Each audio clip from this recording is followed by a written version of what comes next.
ও পথাৰৰে শুমনি আমি ৰুৱনি, বহাগৰে বলিয়া আমি নাচনি।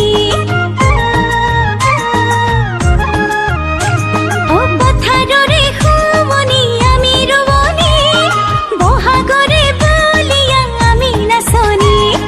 লুইতৰে দুটি পাৰা সুজিলে ইতিহাসেও কব আমাৰ কাহিনী।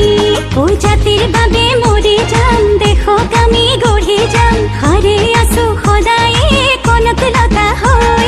গৌৰৱী জেৰেঙা হ'ব নিদিও সেৰেঙা, জয়মতীৰ জীয়াৰী আমিও সঁচাকৈ। লুইত পৰিয়া আমি গাভৰু, অ আমি গাভৰু, ৰূপে গুণে নহওঁ আমি কম, অ ৰূপে গুণে নহওঁ আমি কম।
নাজানো যদিও চকুৰ টিপ, অ দেহা ভিতৰি